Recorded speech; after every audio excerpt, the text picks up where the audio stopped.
I'm Brian Carpenter, and I'm chairing this session.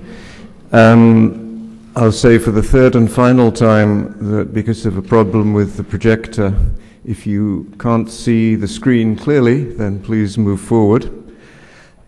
We have an interesting session this morning, which was described to me as a fruit salad, because we have two very different talks, one of which is, I'd say, more from the administrative and fundraising side of the story, and the other of which is very definitely at the leading edge of the technology story.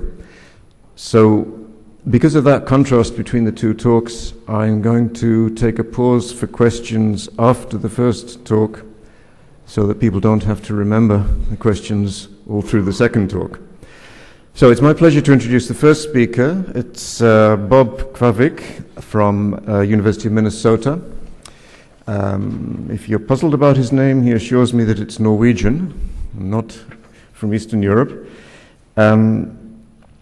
He's actually also a senior fellow of ECAR and associate vice president and professor of political science at the University of Minnesota, which is a little bit unusual for this community, but that's why it's going to be interesting. And he's worked essentially on IT projects for the university. He's traveled extensively and has done lots of very good research and has worked quite a lot on the implications of IT enhanced services in the university community. So, Bob. Thank you. Can you hear me? Is this mic high enough? Good. Actually, with the slide projector out of sync here a little bit, I'm happy to announce that I do have some slides on redundancy in this presentation, which may be useful. And let's see if we can now get this projector to show slides, and it doesn't. No, that screen's dead. Why? Look behind you. You mean you can't run them both at the same time? All right. This is going to take some doing. Well, and then somebody's going to change these. I'm going to do that. All right. Sorry. Let me say I come here wearing two hats. The first hat is, as was mentioned, a senior fellow of the ECAR Center for Applied Research. And that was started in 2001, and I joined that in 2002. And what the ECAR does, the ECAR Center does, is do applied research on topics that CIOs find to be important at the present time. We try not to do projects that are too far ahead of the industry, and at the same time, we don't want to do projects so when you see them, it's old news. So the attempt is always to do something that is timely. And we have recently finished a study on networking in the United States and Canada, and that's what you're going to see, the data that we found, what actually is the case. The study was done by my colleagues, Judy Pirani and Gail Soloway, so I am more of a reporter on that, although I'm going to put my own kind of political spin on this, if you'll bear with me. The second thing is, my other hat coming here is as a senior administrator, and for years I spent a lot of time worrying about the University of Minnesota's IT investments, particularly in administrative systems. And as an administrator, I'm reminded of a story of a hot air balloonist. And he's lost over the desert of New Mexico, and he's got a luncheon appointment, and the hot air balloonist is desperate to get to this luncheon. So he looks outside of the balloon, and he looks down on the ground, and here's this fellow out in the middle of the field, and he lowers the balloon down to 50 feet, and he says to the person, he yells at him, "Can you tell me where I'm at? I'm lost, I'm late for a lunch, and I need directions." And the guy standing on the ground yells up to him. He says, "Well, you're 50 feet over the ground. You're at a latitude of 42 and a longitude of 74. You were going at a speed of about 10 kilometers an hour." And the guy yells down to the field, to the fellow on the field and says, "Are you a university network administrator?" And he says, why do you say that? I am. Well, he says, you gave me a lot of technical and scientific information, which is all very useful, but it's not going to get me to where I'm going to go. And the guy on the network administrator looks up to the administrator and yells up to him and says, are you a university rector or a president?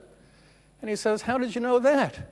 Well, he says, you know, you don't know where you're at. You don't know where you're going. You got where you are with a lot of hot air. You made a promise that you can't possibly keep, and now somehow I'm at fault. So part of what I'm going to try to do is what the provost's dilemma was. I'm going to try to kind of try to explain where we are today. Now, I'm not saying where we should be. What ECAR does is map the state of the industry or the state of the practice.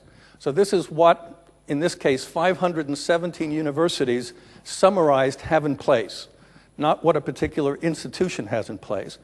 And I'm not saying where we should be. That's in some ways for you guys to determine. But I'm going to map kind of where we're at. And then I'm going to focus a little bit on the future, not paying so much attention to the technology, but looking at what you guys are doing in terms of what it means for higher education organization, what it means for governance, what some of the ramifications are on behavior that's going to be expected of the academy to take full advantage of the technologies that you're putting in place. So if we take a look at this first slide, and I'm sorry I'm going to be turning around, we asked these people, where do you think, how do you think the importance of the network has been developing over the last 3 years? And not surprisingly, we find an enormous amount of agreement of the importance of the network for higher education. They are fundamental to higher education. They're used in diverse and creative ways to facilitate strategic goals. However, when we pushed and poked a little bit, we found out that a lot of the understanding of the networks was anecdotal. It wasn't based on any kind of concrete scientific information. One reason why it's more important, today we use the network to deliver an inordinate amount of our administrative services. And I would argue that, at least at Minnesota, but I'll bet at most places, 80% of the effort of the IT organization goes in support of administrative activities. That's going to change, I believe. I think very shortly the IT organization is going to be confronted with the reality of about 80% of its effort going to support academic activities, whether it's research or instruction. A lot of what you have been talking about here today has been kind of interesting, is on interinstitutional cooperation through the networks and grids and whatever. But we're also going to see, especially when the faculty learn how to use it, distributed education, which is becoming critical, mission critical for institutions. A lot more emphasis on the use of learning objects, the use of technologies in support of learning, etc. And we're seeing new disciplines that are emerging in the universities very, very quickly. I was taken aback here when the dean of the Institute of Technology said he wanted to hire a biophysicist. I had never heard of a biophysicist before. Then we were putting in place biochemists, biophysicists, computational chemists, computational physicists, which has led then to and then bioinformatics, which is becoming increasingly important. In fact, we are beginning to see the medical societies setting standards for new physicians that require explicit skill sets in the use of informatics. And all of that needs to not only be built into the curriculum, there's got to be a support structure to provide and make that happen. Up until today, I would say that most of the net is being used not for learning and not for research, at least at most American universities. It is very much supportive of communications. It's supportive of convenience, the ability to get information when you want it. That doesn't necessarily make it more powerful in terms of learning. The utilization of the network to support transactions, commodity business processes. And even here, I don't think we are maximizing what we can do, because when you take a look, and we just finished a study on the use on business performance in higher education, what the the administrators are doing, the finance officers, the human resource officers are doing, is that they're satisficing. They're saying these processes are good enough that even if I can do more, it isn't worth the investment because it would cost me too much to figure out what to do next. And so we're treating these as commodity prices. But I think this is going to change, and my guess is that you're going to see this chart strengthen even more. I'll give you one statistic which is kind of interesting. At the University of Minnesota, in the last 3 years, just this one institution alone, we have invested $1.3 billion in the biological sciences alone. When you take a look at facilities, the establishment of centers, and what all of this means is that the most significant investment in the history of the university has all gone into fields that are going to be incredibly data intensive, that's going to demand an inordinate capacity and growth of capacity of the network in order to realize what we want to accomplish. Just some quick information on the study, again, to provide a comprehensive empirical basis of where higher education networking is at. To some degree, by benchmarking that, we think we can help institutions make decisions about where they need to go, where they need to invest to make for a rational structure in their own institution.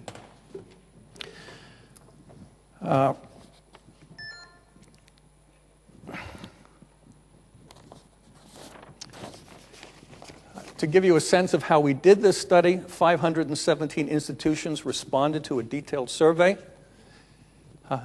Yes? I have it here as well. Oh, good. Better yet. That helps a lot. But I've got to still go there and click. So we did a literature search. We used the ECAR Integrated Communication Solution Working Group for advice. We did a survey in June and July of 2004. We did interviews. We had an informal CIO roundtable, and we did a number of case studies on issues that were pertinent to this topic. So a lot of research that goes into the development of a big fat study, and we do 4 of these a year, by the way, and then we do about 24 bi-monthly research topic bulletins.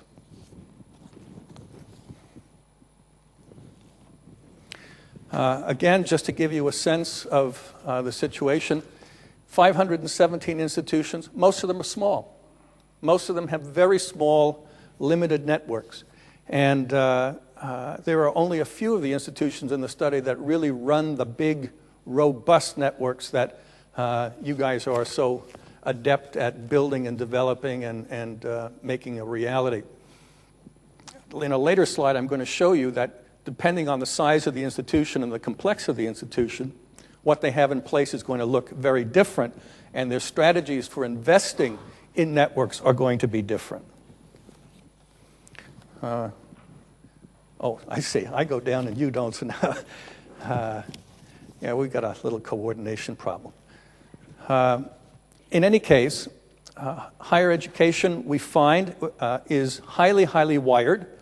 If I can just tell you, those yellow bars are based on means where the question was, 1, we really don't have much wire, 2, we're almost completely wired, and you see the closer the mean that gets to the number 5, the closer they are to being totally wired. And we look at it by various areas, the administrative offices, faculty offices, libraries, residence halls are almost completely hardwired. And then the other phenomenon that you see is that increasingly we see a growing of wireless on our campus, but again it varies. About half of them have wireless in these particular facilities, but we know that where they're making those investments is where it is hard to put wire. Some of our buildings are old and it's costly, and so wireless is becoming a solution for that. Now this is more in your area. We kind of asked on the aggregate, not individually, but we aggregated, what is it that you've got in place? And so we find that with respect to backbone transmission, 75.3% are using multimode fiber optical cable, 25% are not. 46.7% have in place single mode fiber optic cable, 10.5% have a composite fiber operating. With respect to backbone bandwidth, 56.7% use 1 to 4.9 gigabits per second. About 18% of the institutions provide 10 gigabits per second capability, so not so many yet. With respect to backbone data transmission, 93.8% of the doctoral institutions, as an example, provide gigabit Ethernet, followed by fast Ethernet, 67.1%. With respect to backbone to end device, we find that 57.6% use a Category 5 or 5E twisted pair. With respect to wired end, percent use fast Ethernet. With respect to wireless end device transmission, we're finding 90% use 802.11b. With respect to commodity internet bandwidth, 10% provide 300 megabits or more. 40% have private fiber connection to the internet. That's kind of where the industry as a whole is at in terms of the technologies it's been using. 92.3%, if you want some more statistics, provide remote network access to the campus backbone. 58% use an internally managed modem pool. 75% provide VPN to their staff. 1/3 of the institutions in the survey have acquired dark fiber, and about 35,000 kilometers or 35,000 kilometers of dark fiber has been installed by these institutions in the study.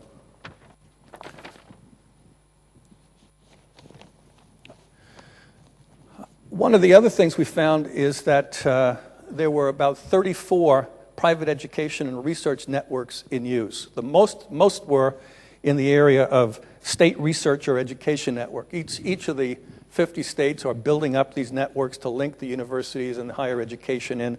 But we also see networks that are built by multi-campus systems.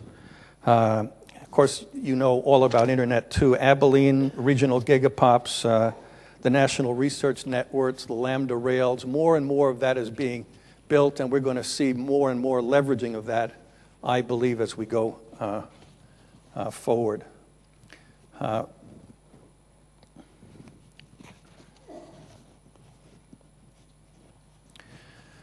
Institutions are beginning to move towards converged networks. There's not as much as you would think, but they are moving in that direction. And where you see the first activity going on is beginning to change organizational structures in support of that. Very few have yet changed the financial models, how to accommodate the fact that you've got converged networks, and maybe your billing mechanisms are going to have to change as a result of that.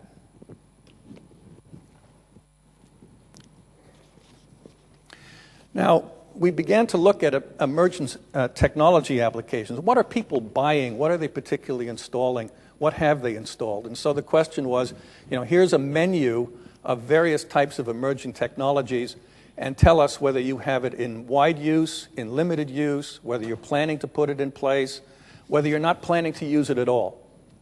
And some of the interesting findings there, the most in use was storage area networks, 10 gigabit Ethernet, quality of service approaches were being used.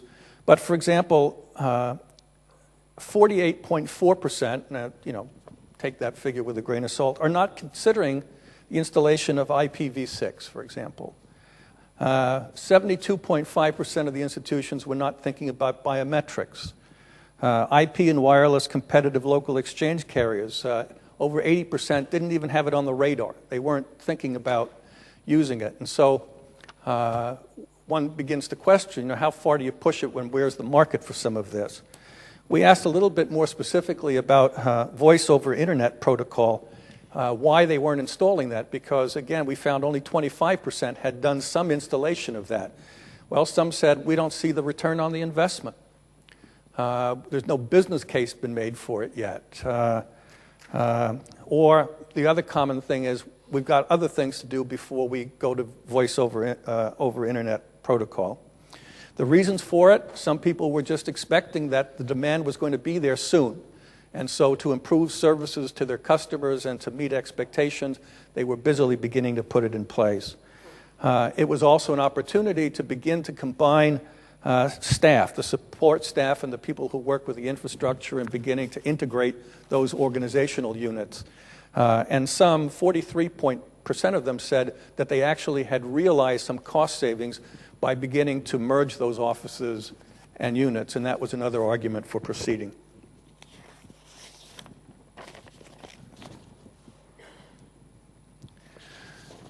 Network management. If you get a copy of the study, you'll see a whole set of protocols and tools and use for management. But some of the interesting things was that restrictions practices are common, restricting relaying of email, access to selected TCP/IP ports, use of packet shaping. About 3/4 use standalone vendor products to do management activities. 2/3 use open source network management and software tools.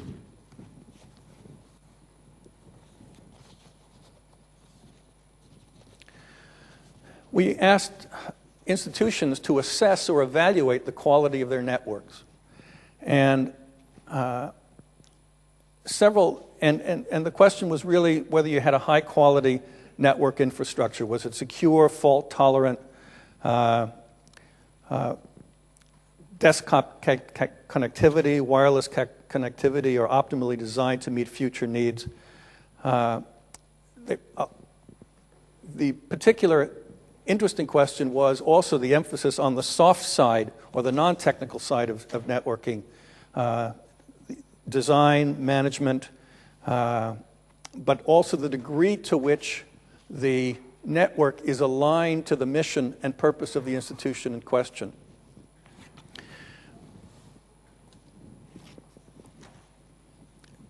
So that when we started to look at what type of institution and under what circumstances were people saying that we really had a high-quality network, it was when the network was perceived by the leadership to be a strategic resource, when we had an institution that had as a goal the network and seeing it as a differentiator. It is something that made their institution conceivably better and more competitive than another institution. That's obviously provide necessary funding, institutions that had formal comprehensive policies, people that had put in redundancy measures for the institutional central network, had disaster recovery plan. This was characteristics of those institutions that said we're in good shape or we're leading edge. Everybody agreed that the leadership is an important issue. And I think, having spent 15 years on the central administration of Minnesota, I can't remember once when the president or the provost or anybody talked about the network. It was something that was there. And I think it's a real challenge for all of you and for your CIOs to figure out how to engage that leadership and get them to understand that the network is an important business. And to the degree that you found institutions that actually had engaged the leadership effectively, it made a big difference. Yeah. And to the degree, as I say, the leadership was engaged, people were happier and more likely to rate their systems high.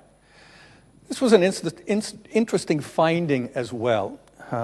It showed, for example, that 19.8% of the institutions really didn't have much in the way of ambitious goals for their networks at all. We needed to, we call them cost minimizers. We need them to do some very basic tasks. We have no ambitions beyond that. These were the institutions that were also likely to outsource, to look for other alternatives for running networks. There were some that didn't go the rock bottom, but adjusted the capacity of the network to what they would perceive to be customer demands. And that, of course, means that you've got effective mechanisms inside the institution to interpret what that demand structure is, and that was 28.4%. There were some that believed in provide high-speed networking to the entire institution, high speed for all, we call these folks, 25.9%, and then similarly 25.9% really had a strategy to build leading-edge networks. So 75% don't have those goals, 25% do. All this by way of saying one size does not fit all when it comes to a network and understanding network requirement and needs in higher education.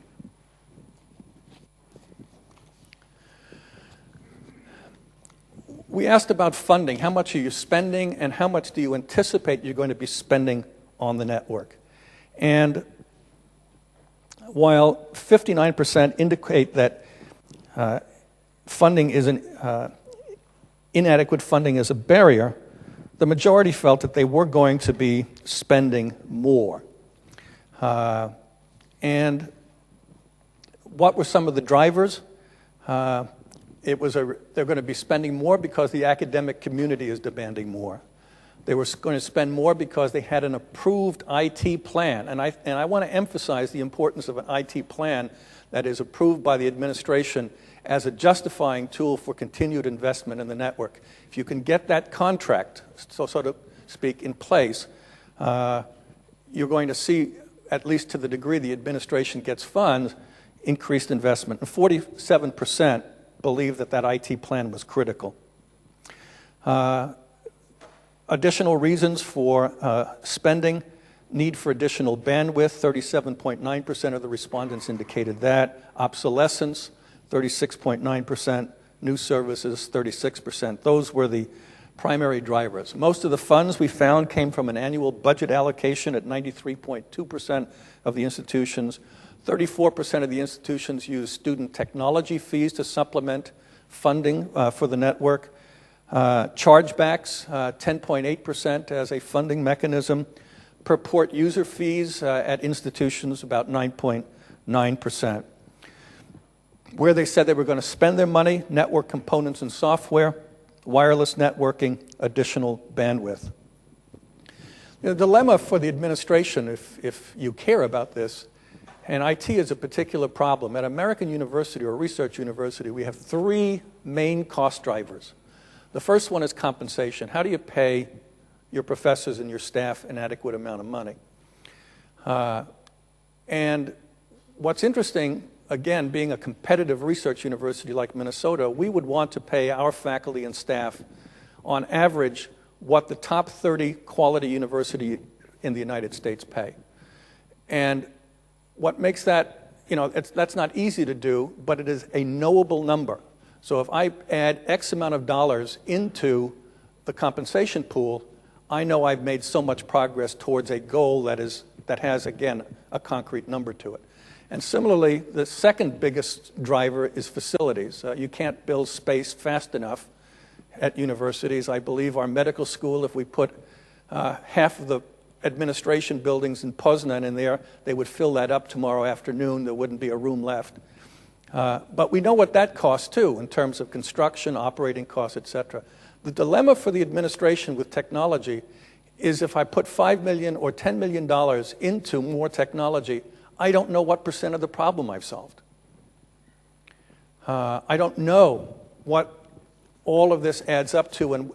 And so to establish a kind of business case, perhaps through a plan, becomes absolutely critical. And that is one of the funding dilemmas I believe we have.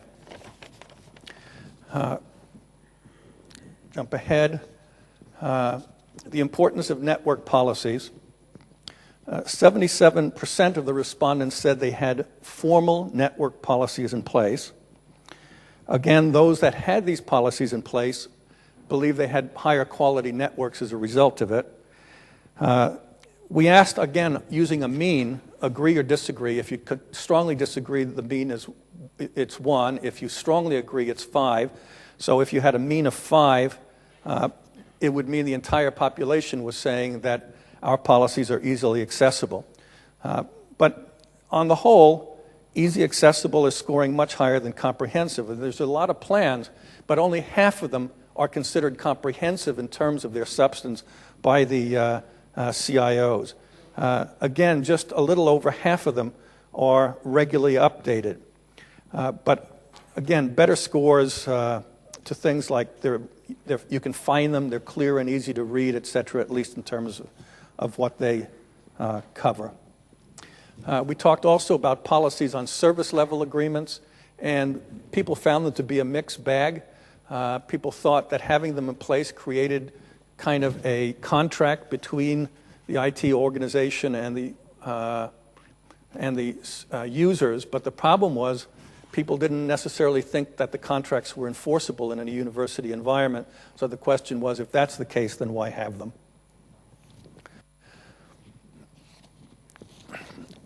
Redundancy efforts lag.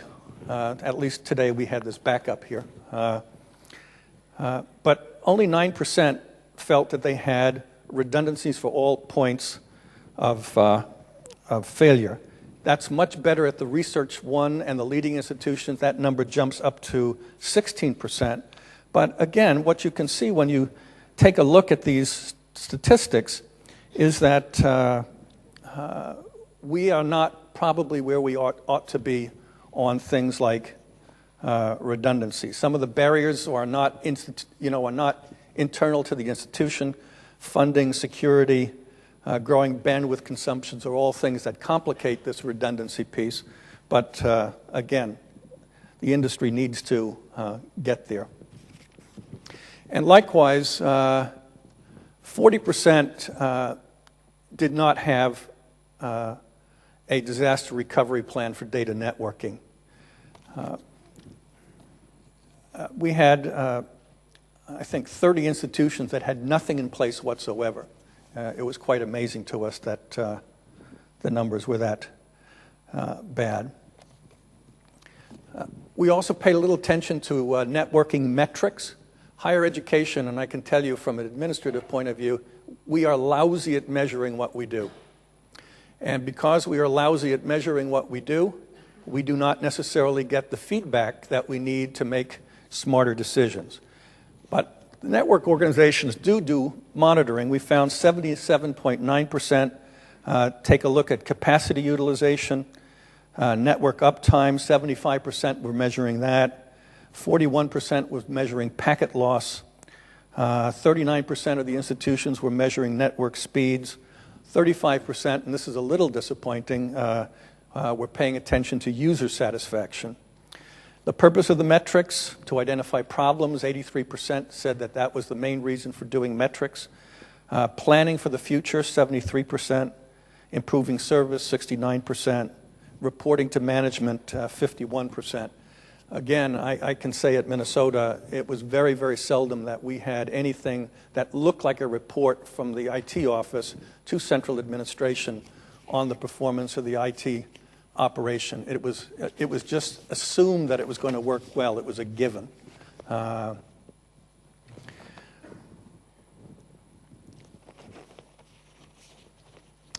future of the network I'm going to talk a little bit about briefly. Let me jump quick ahead to some of the future implications of what we've picked up. This alignment issue.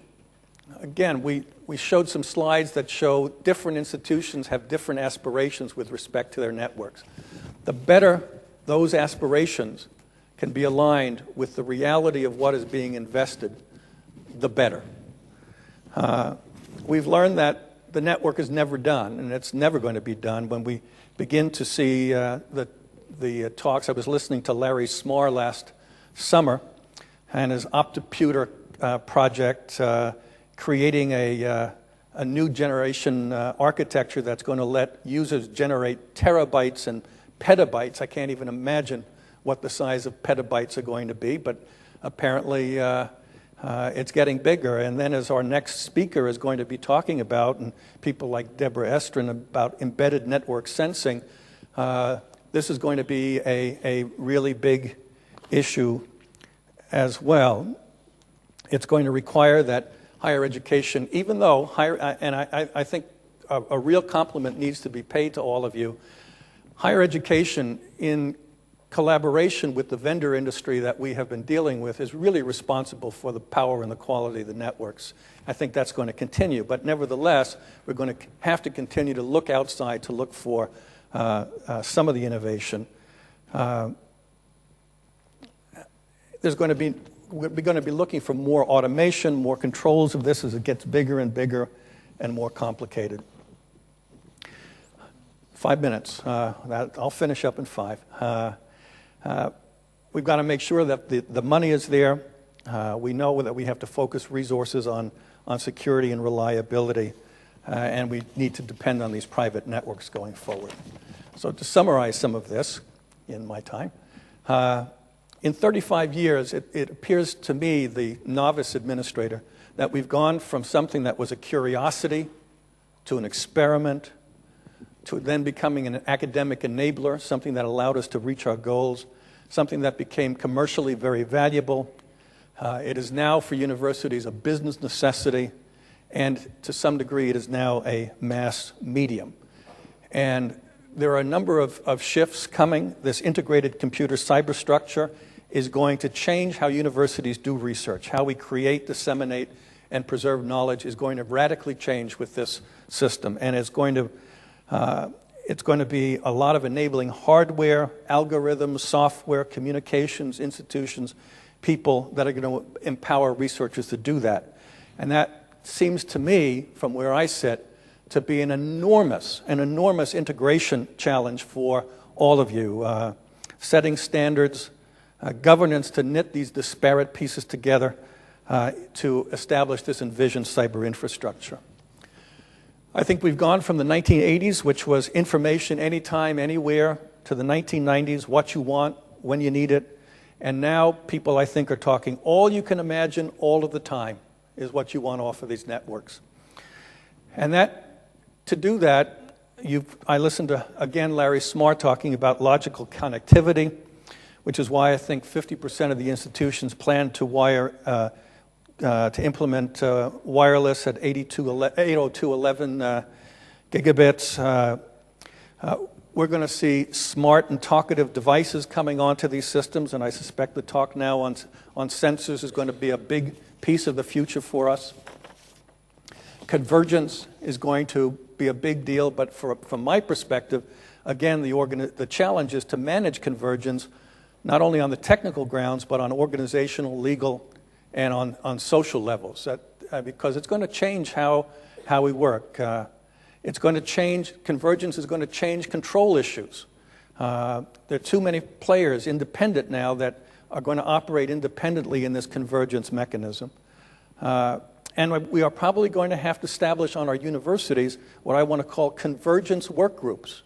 People who are going to pay attention to what this convergent means and how we organize our systems, how we interact on campus, how we do our business.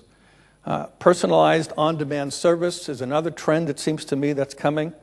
We're going to have networks that are going to be highly leveraged across institutions. The networks are going to have to be responsive to real-time changes in demand. They're going to have to be available 24/7 in an uninterrupted manner in order to have this personalized on-demand service that I think the academic community is going to demand.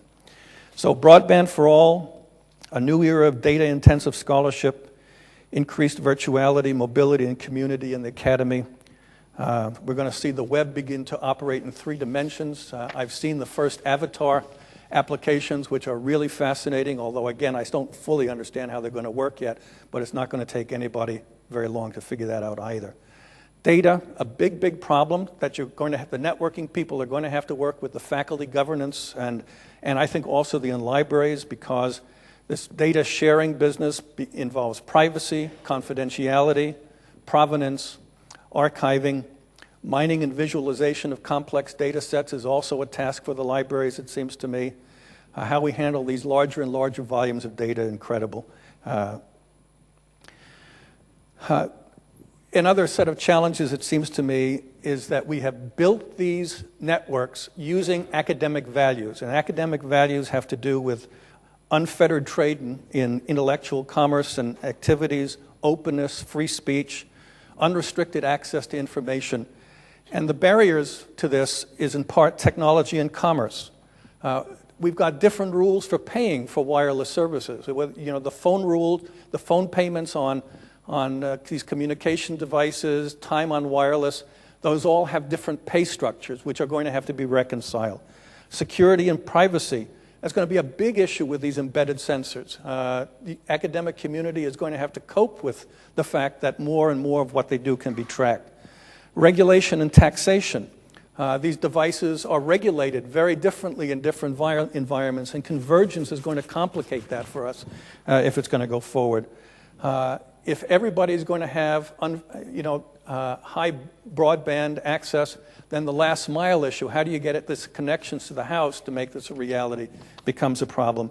And needless to say, our intellectual property rules are really an artifact of a time before the internet and the networks. And so there's a lot of problems there. So what do I see? The networks, you're going to make them faster and faster. More things are going to be attached to the networks. The exponentials are changing as it's cheaper, as bandwidth is cheaper than storage. I think that changes organizational issues and investment strategies. More services will be provided over these networks. Network bandwidth and services will become easy to customize and demand. Distinctions between real and virtual become less clear. And I think the other thing we're seeing is national and international boundaries really collapse with the network. It has probably done more to globalize what we do than anything ever. And as this happens, the presidents and provosts and people like myself will become even more confused and will be like that hot air balloonist not knowing where the hell I'm going. But that provides just another great challenge for you guys, and I know you're going to do a tremendous job making these networks as robust as possible. And with that, I thank you for this administrative view of networking. Thank you.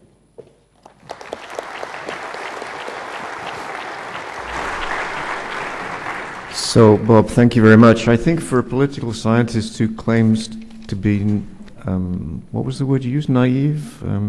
Anyway, you did pretty good. So we have time for a couple of questions. Who would like to ask a question? No? Yes? There's a hand right at the back. No, at the back, at the top. Okay, I didn't see that hand. John Martin from the UK.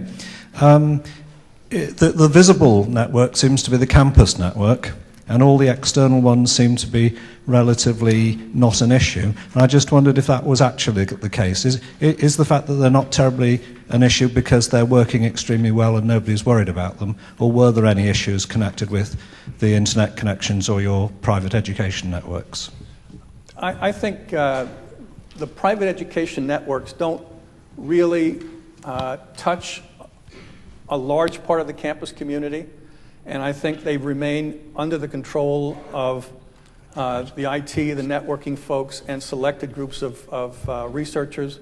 So I think they really are less being paid attention to, and probably that's good. Because I think if people got their fingers on it more from the administrative side, you'd have more problems with it. Okay, we'll take two more questions. One right at the back, please. Philip Hobley, also from the UK.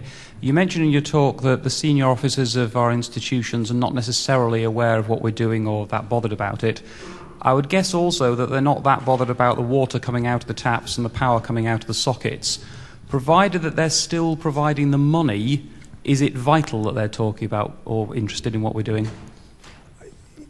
I think it is. I think the investment challenges are going to be high.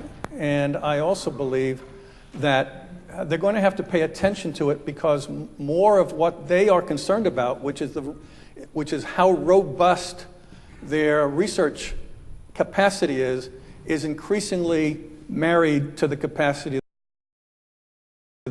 I just think, personally, that the more engaged the senior administration is, the better rapport there is with the faculty, the better understanding there is.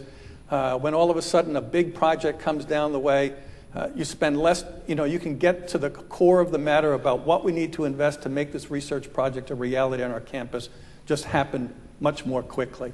So, how much I don't know, but certainly more than is currently the case seems to be relevant. And water taps can become interesting too. I remember, and not that you care about this, but we had all these lead pipes on the Duluth campus that began to rot and cost us about $25 million to replace when they purified the water, and now there was no longer a capacity to keep the pipes operating. So they can become an issue too, but not for the right reasons. One more question. I'm Satya Rao from Telescom in Switzerland. Just a simple question, because you referred many times to converged networks in the e-learning or higher education like. What do you understand by converged network from an administration point of view? I had some confusion when you presented converged network from your point of view. I didn't fully understand that question, but from my perspective, convergence from a customer point of view is going to be linking many of these technologies together in support of common activities. And I think that is going to be a challenge, both from the perspective of the user, but also in how we're going to support this. And I pointed out a whole set of problems about payments, regulation, taxation, et cetera, that's going to complicate the ability to move in that direction. And I think convergence has lots of promise in the learning area because it will allow us to use multiple media in support of learning, and it takes us beyond communications and convenience to learning objects, et cetera. So that, I think it's very, very important, but I think we're just in the very nascent stages of making this a reality. Okay, thanks. I have about a dozen questions of my own, but we don't have time, so I'm afraid we have to move on. But thanks again, Bob. And give us the microphone. Bob? Oh. The mic. We need the microphone. So during the technology transfer between the two speakers, just for the people who came in late, we have a problem with the big projector, which is why we're using the small projector. But if you can't see from where you're sitting, you can in fact see the slides, by loading them down from the website. So I'm afraid you'll have to use that solution, or get some new glasses. So, the next speaker is Professor Jochen Schiller from the Free University of Berlin. So he's one of the fortunate people who could come here by train. He's had a career from the University of Karlsruhe, Uppsala University, Montreal, Kiel University, and now he's settled down for some time, at least in Berlin. He's got a strong record in the area of mobile communications and networking in general. Published 5 books and at least 100 papers. He's going to talk to us about sensor networks and what all that means. Once we've got the right cable connected to the right machine, which we have. Perfect. Okay, yeah. So Jochen, please. Okay, thanks a lot. So now to something completely different. First of all, 2 quick questions. What do you think, what kind of devices will dominate the internet of tomorrow? It's not the laptops, not the servers, not the PCs, it's the mobile phones. Right now we have 1.7 billion mobile phones out there. Tomorrow, most of them will have internet access.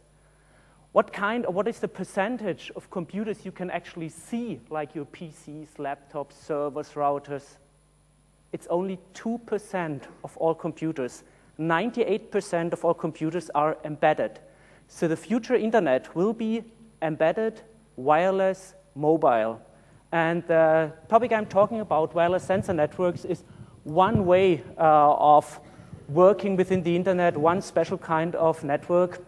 This is why I said, well, it's some kind of a next step in networking. So when you think of a wireless network, also the wireless network you see here, what is wireless about this network? I mean, if you use your PC, or we had these minor problems, DHCP, most of the network is not wireless, it's fixed. This is a figure showing you the 4th generation of wireless networks, but most of it is fixed. It's a fixed core, it's fixed cells, fixed antennas, some satellites, whatever, and only the user and the connection here, that's a mobile user and a wireless connection. So even if you use some mobile device, you still need a hotspot, a wireless LAN, needs some kind of handover mechanisms, needs an infrastructure for administration. Also, all mobile phones need an infrastructure. And this is where all the money goes. It's the infrastructure, the fixed infrastructure. So what is mobile about mobile telephony? It's just the mobile phone.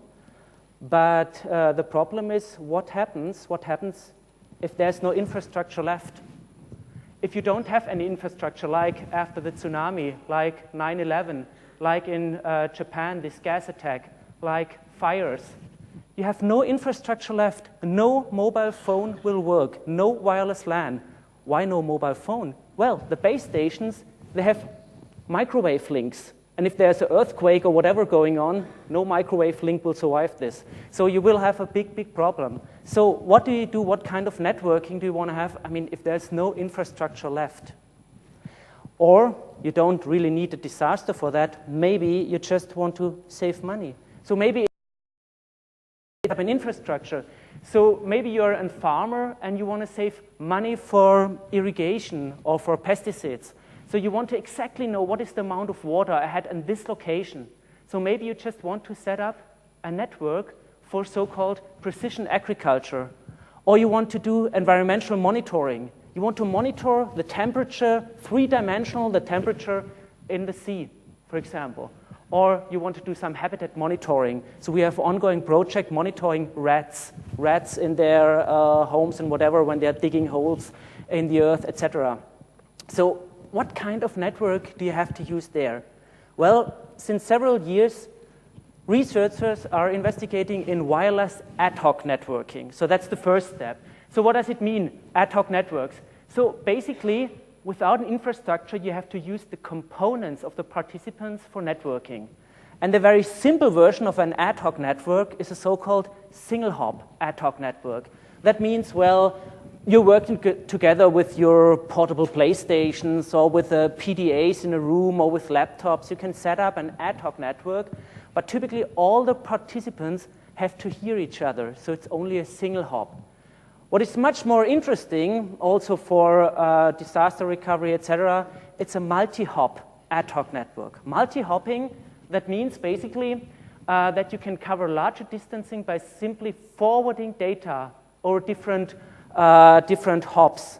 So for example, if you want to cover a larger distance, you just forward data to the next node, forwarding to the next one, etc., etc. So these are also ad hoc networks, but so-called multi-hop ad hoc networks. The police, for example, here in Poland are using this type of networks, the so-called TETRA network, also the fire brigades, etc. There's also research going on car-to-car networks. The internet also has a working group there called MANET, the Mobile Ad Hoc Networking Group, and they're dealing with this kind of ad hoc networking. So now we have no infrastructure left, we have an ad hoc network. So now what is a sensor network? So now this is the next step. The next step, and now this is the real start of the talk, is about sensor networks. So what are the differences to ad hoc networks, to the mobile ad hoc networks? What kind of applications do we foresee for wireless sensor networks? Some examples, and you can here see some prototypes for this kind of sensors, different sensors and different gateways. I will talk a little bit more about this later on. And I will give you an impression of the challenges we face when dealing with sensor networks. Okay, so if we want to compare ad hoc networks, like you might be used from a portable PlayStation or PDAs or laptops or whatever, you can compare it with wireless sensor networks. Well, they have something in common. They should be self-organizing. The dream of all network administrators, I mean, self-organizing networks. Just lay back, relax, have a cocktail, and the network organizes itself. This is a nice dream. Well, it doesn't really work in big networks, but for ad hoc networks, it has to work. It must be multi-hop, so you cannot reach all the devices with a single hop. Typically, we are thinking about wireless designs, and it should be very energy efficient. So, but what are the differences? Mobile ad hoc networks are different from wireless sensor networks, for example, if you think of applications. So, typically, ad hoc networks, they're more general, more powerful. Also, the devices are more powerful. We are talking about laptops, about PDAs, maybe also mobile phones. They are powerful, not compared to servers or routers, but compared to sensor devices. Sensor devices have limited power. They are typically embedded in the environment, and they interact with the environment. Your PDA does not interact with the environment. Well, you have some keys and you have a screen. Maybe the PDA is interacting with you. But sensors, they interact in a sense, they measure temperature, they measure vibration, they flip a switch, they operate the shades or whatever on an intelligent building.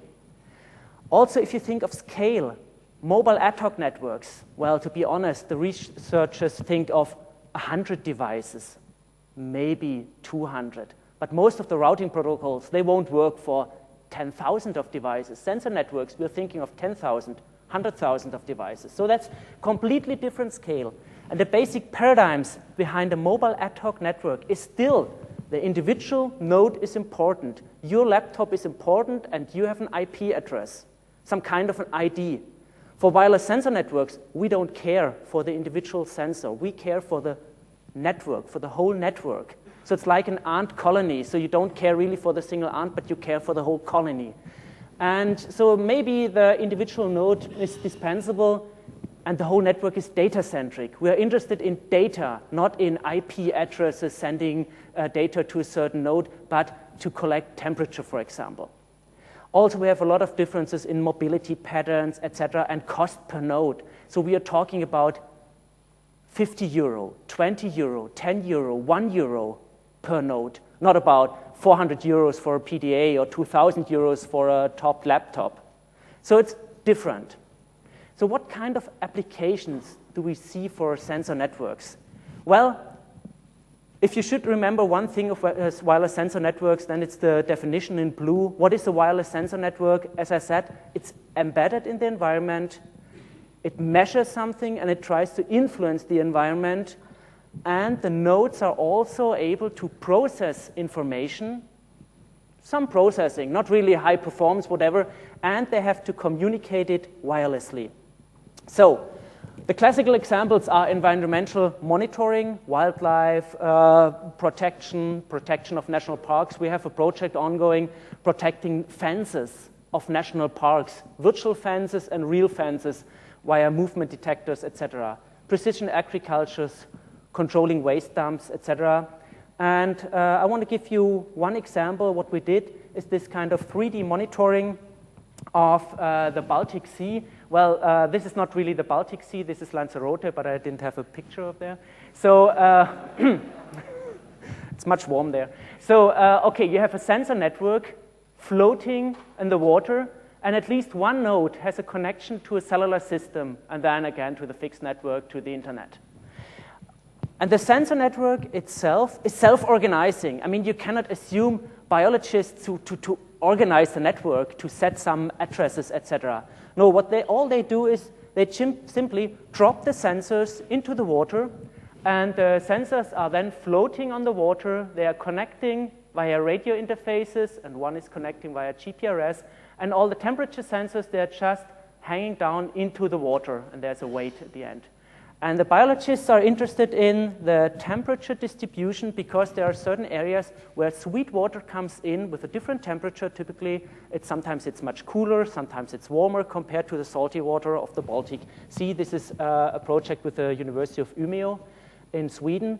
And so they are looking for a cheap way to do this kind of monitoring. Not 10,000s of euros, but maybe just 100 euro for this kind of sensors with radio connectors. So this is an example where you see on the left side the connection into the water. Sure, you have to seal this, make it watertight, etc.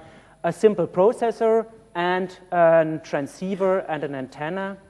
And we also made the single sensors with temperature sensors and interfaces to the chains of the other sensors and a simple processor. And for mass production, this would be something like 3 or 4 euros. And the typical sensors you're now using today on the sea for biologists, they're about 5,000 to 10,000 euros. So there's a big difference, and if you configure it, it looks like this, and you have typically 1 or 2 meters between all the sensors, and then you just let them drop into the water, and that's it. Okay, completely different application we are working on is disaster relief rescue operations. So we're working together with the Berlin Fire Brigade, and maybe there's a fire going on, you're running into the building, and you're just dropping sensor nodes. The sensor nodes are then measure the temperature, gas concentration, etc., but they also work as a relay to forward your data. So what we measure is the temperature inside the brain of the firefighter. So this is non-invasive, and we measure the temperature, and this is done together with the medicine department, and then we can calculate the so-called physiological stress index. This means, okay, how stressed is the firefighter, and maybe we should take him out before he collapses. And we also measure how much oxygen is left here, because the problem is you're really pumped full of endorphins and you really don't notice what's going on. And then suddenly it's too late. And what happens today is that every day firefighters are simply dying because they do not know that they are completely exhausted.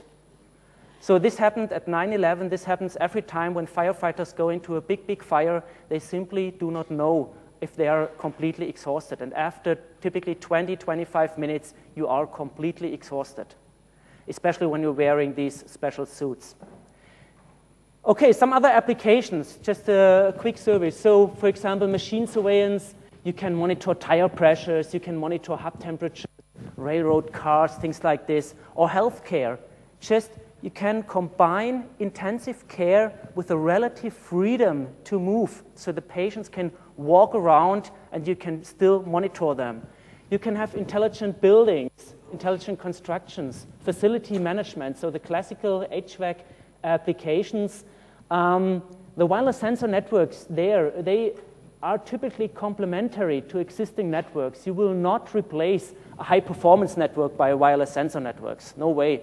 But you will just add on a sensor network, or you can use sensor networks in old buildings, for example, where you do not have the cabling, etc. And there we have also a project going on controlling temperature leakages in older buildings. This is up in Stockholm, in Sweden, and we distribute their nodes, and they are controlling the temperature of the heating system, etc., and the temperature in single rooms. And the big advantage is you don't need any expert to set up this network. The janitor is walking there and just dropping sensors in the rooms, just dropping them, and then you measure for 1 month, and then you just collect them. And if you forget one, well, tough luck. It's 60 euros, so you don't really care that much compared to cabling, etc. So it's quick setup, and you can just remove everything. Okay, so what are the enabling technologies for this? You see strange-looking devices, some batteries in there, but what are enabling technologies? And in the end, well, it all reduces to cost. Cost is the major factor in here. So we are not talking about several hundreds of dollars or euros for these devices. They must be quite cheap. Very cheap wireless communication, no high speed, no broadband, very cheap microprocessors, very cheap microcontrollers, simple sensing, long-living batteries, and we try to scavenge energy from the environment. What does that mean? If there's solar power, we try to use it. If there's a temperature difference, we try to use it. If there's vibration, if there's torsion, we try to use it. For example, if you flip a switch, that's enough to power the sensor for several minutes. If you open the door, that's enough power for the sensor for a whole day. So we try to get energy from the environment. And we try to make things smaller, smaller, smaller. And there, some years ago, the notion of smart dust came up. You see the smallest sensors here. So, and people even have the idea of spraying sensors on surfaces to measure vibrations. Okay, that's a little bit Star Trek-like, but still people are working on this. Today it's rather like matchbox size, so it's not this kind of spraying sensors on a surface. But NASA, for example, is investigating this to measure the vibrations in their fuel tanks. They spray it on the inside of the fuel tanks just to measure very fine-grained vibration. But today, as I said, it's still matchbox size, and here you can see several systems available. Different companies, different universities all over the world are working on this and trying to make some money. But so what is this all about? So in the end, a sensor network consists of sensors, surprising.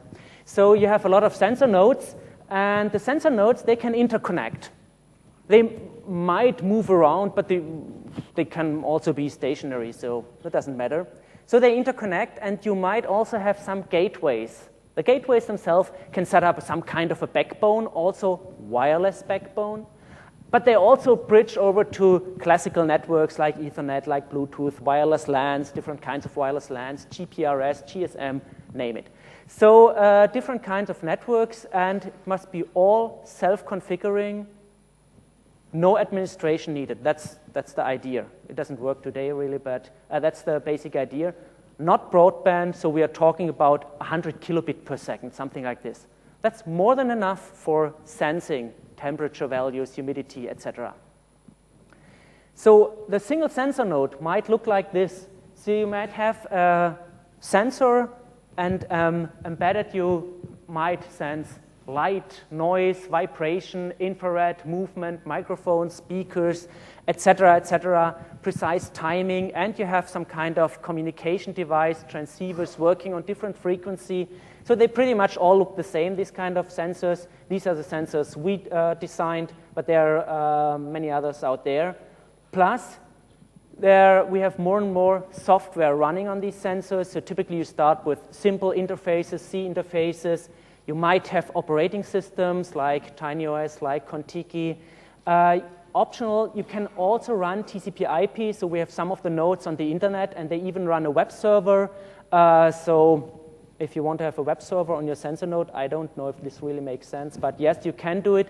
But keep in mind, we have 2 kilobytes of RAM in this example. And we're still running a web server, 2 kilobytes of RAM and 64 kilobytes of EEPROM. That's not that much compared to gigabytes and servers. So sure, you also have routing protocols, etc. If you want to look up some more information, here's the URL. And then there are several gateways. Gateways, for example, to connect sensor networks to USB, to enable flashing, programming of the sensor network. Do you really want to run around and reprogram the nodes? Thousands of nodes in a building? No way. So you have to reprogram them over the air in a very simple way. There's also, for example, Ethernet gateways, having a complete web server there and then connecting to the sensor net and running all the standard classical protocols, and you have power over Ethernet and all these things. Well, if it works, DHCP and ARP and HTTPS, etc., etc.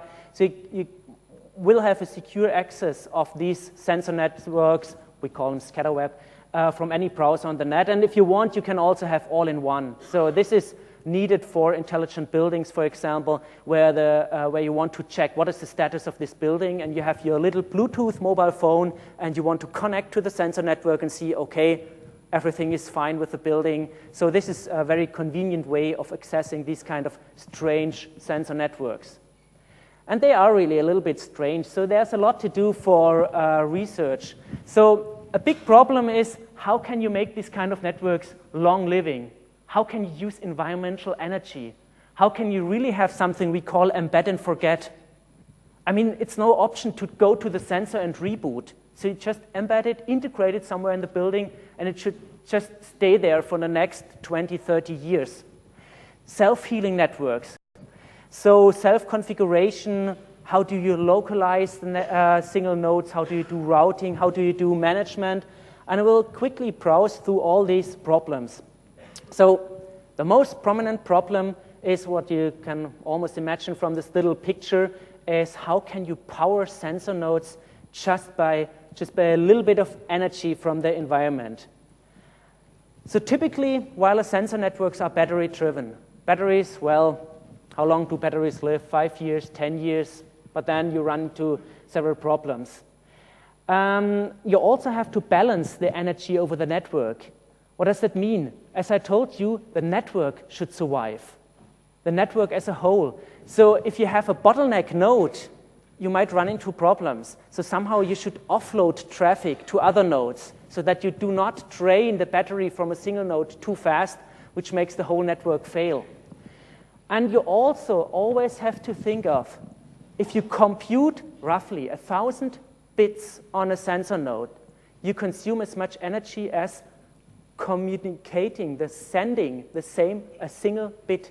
So sending a single bit consumes as much power as doing something, whatever, some adding, multiplication, whatever, with 1,000 bits. So it's much, much better to do some more local computation, maybe some compression, data aggregation, and then just send a little bit of data. Sending data is very expensive from an energy point of view.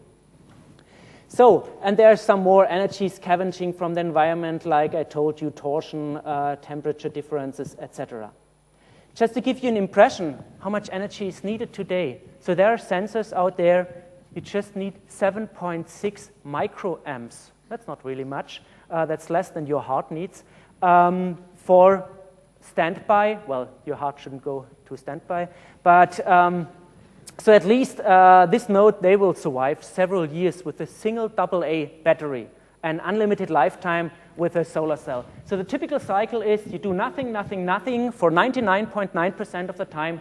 You wake up, you sense the environment, and then you transmit the data, and you fall asleep again. So that's the quite typical cycle. Okay, so now the problem is, well, if you sleep most of the time, I mean, how do you wake up? And in the slides you have an example. I don't want to go into too much details, but you have an example that you really have to take care how you boot the system. It's not the case that you have your power outlet and then you just plug in your router and then you say, okay, reset, boot. The problem is, for example, if your solar cell, the voltage is just coming, more and more voltage, and then suddenly you reach a point where you can boot the system. If you then start transmitting temperature values, you will simply drain the whole, for example, capacitor. And back again, you have to wait until you have enough energy. So we implemented a scheme where you just sense, is there enough energy? Is there enough energy? Oh yes, now I can transmit something. So the problem with the sensor networks is, what do you do if you do this kind of energy scavenging? What if you do not have enough energy? How can you reboot the system? How can you go into some kind of a stable state? And so this is one of the problems, but the nice message is, with a single simple capacitor, we can run through the night, for example, to send 400 or more temperature samples, and then load the capacitor again during daylight, and then operate again during night. No batteries at all needed. Also, what is quite interesting is routing in these sensor networks. I mean, you all know how routing works in the internet, I think. But here, we have no real addresses, no IP addresses, no BGP, no routers, no OSPF, nothing. So here, what can we do? And there's one scheme, it's called directed diffusion. So think on the left-hand side, you have a sink. The sink is interested in something, for example, a temperature value. Then the sink tells the neighbors, hey, I'm interested. If the temperature goes above 25 degrees, please give me an alarm. The other nodes just store, okay, there's someone with this ID interested in the temperature value, okay? And then you continue broadcasting this to all the other nodes. And what you basically set up is a so-called gradient. These are these little orange arrows that give you the direction to the sink, to a node that is interested in a certain value. And if suddenly the temperature rises above 25 degrees on such a node, the node will just send this information, broadcast it, but only the next one listening to this, either this one or the other one, will then forward it to the sink. This is a very simple scheme, and might think of, is this really scalable or not? But what do you do if you have, I mean, no real routing protocol? So what else can you do? Okay, in the slides to fill in, you will find another example of energy-aware routing. I will just skip this. You can also do something very interesting with these sensor networks. And this is a little bit fancy, but we integrated cameras on these sensors. Cameras, sensor networks, strange. Didn't he just talk about low energy, whatever? Yeah, we hope this is kind of a low energy image transmission. And on the left-hand side, you see a picture taken by this simple camera. It's a camera from a mobile phone. Typically, you have to buy it in large quantities, like 100,000, but we could just get some. And what can you do? When you integrate this in sensor networks, hey, with a single battery, you can transmit about 27,000 pictures with a single battery. So one battery, and you just place it somewhere, you go on vacation, and if there's movement at home, you just transmit this picture on your mobile phone, and you will see, oh, that's just the neighbor just taking care for the cat or whatever. Oh, no, this is someone looking for my diamonds. So, and you can watch this on your mobile phone. So we implemented this, it's quite nice, so just transmit it as an MMS on the mobile phone. It's very simple to set up, and it will, I mean, it's a long-living network because 27,000 pictures, that's quite a lot. So this has nothing to do with this kind of high-quality camera, whatever system. It's just complementary. It's just an add-on. It will not replace the fixed networks, the high-quality video transmissions, what you just saw out there. It's not HDTV or whatever. So that's completely different. So I told you, well, it should be all self-organizing. Well, today it's not really self-organizing. And we thought a lot of how can you actually manage sensor networks with more than 100 nodes, 1,000 nodes, 10,000 nodes? How do you set up these networks? How do you adapt networks to new tasks? Maybe you think of, oh, now I'm interested in temperature, but tomorrow I'm interested in humidity, and then I'm interested in vibration, or a combination of vibration and temperature, things like this. How do you support node exchange? So what is quite important is that you can reprogram all the nodes over the air, so you cannot just walk around and reprogram them via cable. You have to have very robust node architectures, self-healing architectures, and you have to have auto reconfiguration. So just a short look into the technology. As we've seen this morning, typically crashes are not acceptable. I mean, the beamer crashed, it's not the projector, it's not the projector itself, it's the lamp, I heard. So, but for sensor nodes, crashes are not really acceptable. So because you cannot just open the ceiling and replace a sensor, it's too expensive. So even if you have reprogrammable sensor nodes, you have to have something called a very stable core. And if you do software updates, you first check them individually on the sensor node, check if the checksum is okay, and then you reprogram the node. And if then nothing happens, you have a small piece of hardware there called a watchdog that then reboots the system. If still nothing happens, well, it flushes the code and then waits for downloading the new code. And you should never touch the core. And for many sensor nodes, the core of the sensor node can only be changed via a cable. And all the applications are then downloaded over the air, and so the nodes themselves, they are protected. Okay, so that much for technology. Now, at the end, a little bit about some applications for management. Here you can see an example of a building, well, small building, with a lot of sensor nodes in here, just there in all the rooms and whatever, and one of these gateways that was just for demonstration. And on the right-hand side, you see the same building and small red, pink dots and one blue one. So this is, for example, on the right-hand side, a professional system for mapping sensor data on arbitrary maps, be it buildings, be it whole countries, be it a certain wildlife, whatever, national park or things like this. So that's a commercial system, and we are cooperating there with the company. And so you can include the sensor data into these systems, and then you can quite easily monitor buildings, monitor chemical plants, for example. Just see the temperature values, just check what was the last 24 hours. And the idea is still to have very simple, very cheap sensors in the range of 100 euros, 150, or mass production is 20 euros, something like this, not thousands of euros.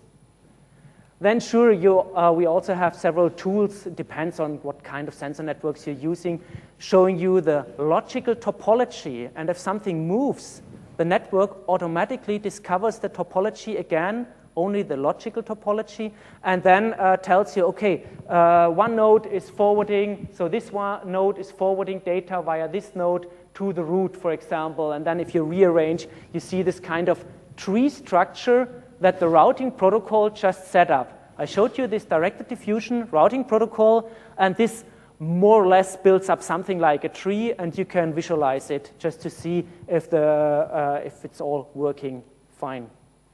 What we also did is tracking. You can do tracking, you can do container tracking, you can do tracking of customers in a supermarket. And this is an example from a supermarket that basically we had several beacons installed in the supermarket, and at the shopping cart we also had a sensor, and then you could see it from milk to vegetables to whatever, and something happened here. So you can just actually follow, and that's quite interesting for the supermarket people, because they can quite nicely notice if someone stops in front of an advertisement or just passes by. How long does it take for you just to find something, to find your milk or to your yogurt or whatever? So that's quite interesting. But also if you want to do some programming and you're not the C hacker or whatever, but you might know Lego and some other programming systems, also sensor networks, they have to be very simple, absolutely simple, so that in the morning when you enter a building, you want to reprogram your building. It must be absolutely simple. And this is a very simple way, you're just clicking together. What happens if there's a sensor value, a sensor reading, you start an engine or whatever, you just connect different building blocks, and this is a very simple, very convenient way of programming. And then this system has basically to download the tasks to all the single sensors in a building or in containers or in a car or wherever you have your sensors. So where are we today? So basically, you have wireless sensors, you have wireless sensor networks, they are available. There are many different sensor nodes, I would say. There are about 24 companies, universities really producing their own sensor nodes, sensor networks, and there are commercially, I would say, 3, 4, 5 big companies really selling them or using them. There are some special sensors, as I showed you, like cameras, like body temperature sensors. There is some basic software like routing, like energy conservation, management of these nodes. There are several prototypes, and there are some networks running, and sure, the biggest networks are the military networks. They do a lot with sensor networks, but there are also a lot of civil networks, like the ZebraNet, monitoring zebras in South Africa, or some Great Duck Island, this kind of habitat monitoring, etc., or what we are doing in the Baltic Sea.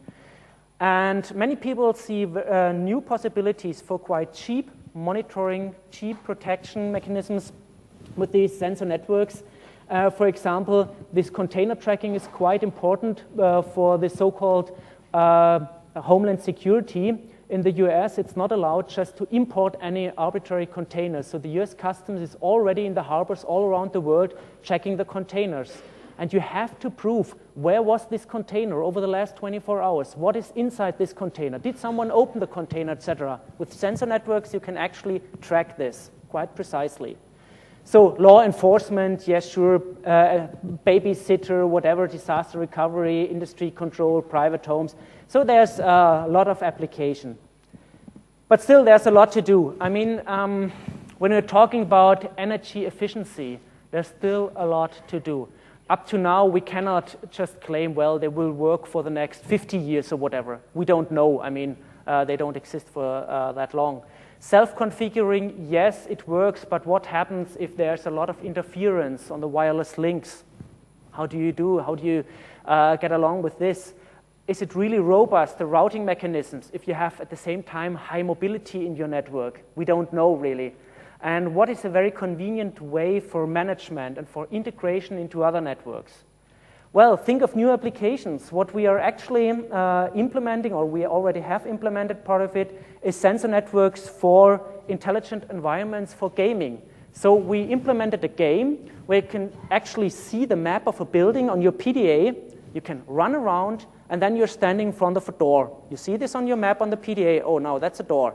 Now you have to solve a question or whatever, answer something, and then the door will open, or you will see a green light or whatever, or you can conquer a sensor node, and then the other team comes along, and oh man, this team A has conquered this node, so now I have to conquer it again. And we played this with students, and they were running around the whole day with the PDAs and interacted with the environment, with the building. And we are thinking of things like, why not supporting gamers, like the kids in the subway in Berlin, they are playing with each other, but this is only single hop, point to point. But then a group of the kids is leaving at one subway station. Maybe they want to continue to play, also the other group, and maybe they reconnect later on the same day. So can you support them somehow by downloading high scores, downloading new maps, uploading high scores of the certain teams, etc. So very interesting applications. So your idea goes here, just think of it. And there's still a lot to do. We will see new radio technologies. Today, no one can give you precise localization inside buildings. Outside, yes, GPS. Well, power consumption is a little bit high, but inside buildings, it's very, very difficult if you have no infrastructure, if you do not know the building beforehand.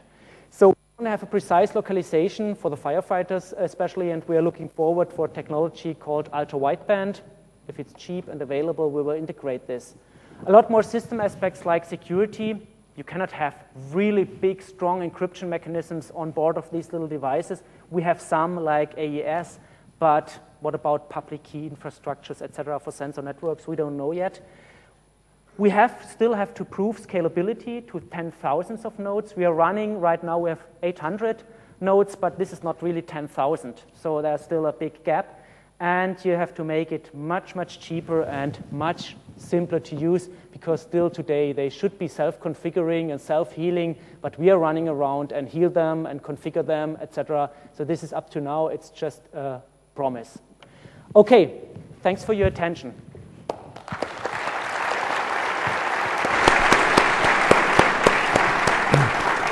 Jochen, thank you very much. We have time for about one question, since otherwise, yeah, okay. He got there first. No, put your hand up again, yeah.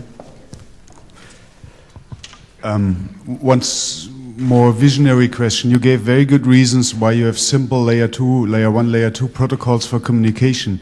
If we look into in the vision of 2 or 3 or 5 years, could you imagine, or do you see the vision of all IP communication there, or is it the wrong place? Basically, we have shown.